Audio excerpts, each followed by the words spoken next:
কালকে বাজেটে বড় মুভমেন্টের পরেও কিন্তু মার্কেটে এখনো কিছু এক্সপেকটেশন রয়েছে, যে কারণে মার্কেটে যদি আজকে দেখেন মার্কেট কিন্তু আজকেও সেভাবে বড় কোনো মুভমেন্ট নিয়ে আসেনি। এবং যেটা নোটিস করার বিষয় সেটা হচ্ছে আইভি অপশান চেন যদি একবার চেক করেন, যেখানে কিন্তু আইভি মানে হচ্ছে ইমপ্লয়েড ভোলাটিলিটি।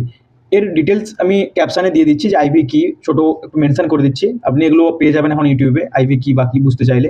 কিন্তু এটা যেটা বলার জন্য যেটা দেখাতে চাইছি সেটা হচ্ছে এটা, যদি আপনি একবার চেক করেন আইভির ভ্যালু অপশান চেনে, একবার দেখিয়ে দিচ্ছি স্ক্রিনে। কল সাইডে যদি দেখেন একবার, মার্কেটে কিন্তু কল সাইডে যেহেতু মার্কেট রিকভার করেছে, তো তারপরে যদি এখানে পুট সাইডটা লক্ষ্য করেন, পুট সাইডে কিন্তু আইভির ভ্যালু কিন্তু খুবই হাই রয়েছে। এখানে যদি ভালোভাবে দেখেন এখনও পর্যন্ত 20, 25, 30, 40-এর কাছাকাছি প্রায় আইভির ভ্যালু রয়েছে। তো যেটা ইঙ্গিত করছে যে মার্কেট কিন্তু এখনও অনেকটাই নিচেও আসতে পারে, তো সেটার জন্য অবশ্যই প্রিপেয়ার থাকাটা ভালো।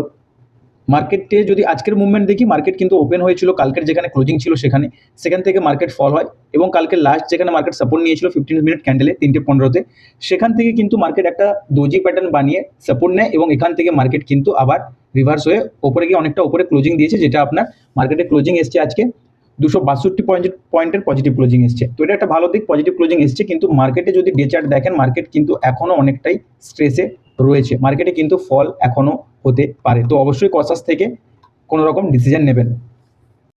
ইন্ডিয়া ভিক্সটাও একবার খেয়াল করবেন, ইন্ডিয়া ভিক্সের আজকেরও মুভমেন্ট কিন্তু খুব একটা ভালো ছিল না, যেখানে দেখতে পাচ্ছেন ক্লিয়ারলি স্টার্টিংয়ে যদি আজকে মর্নিংয়ে দেখা যায়, সেখানে কিন্তু প্রথমে খুবই একটা বড় ক্যান্ডেলের সাথে মুভমেন্ট দেখা গেছে, তারপরে কিন্তু কন্টিনিউয়াসলি ফল এসছে। তো আইভির ভ্যালুটাও অবশ্যই খেয়াল রাখবেন, কারণ আগামী মার্কেটে কিন্তু এগুলো খুবই ইম্পর্টেন্ট কিছু পার্ট।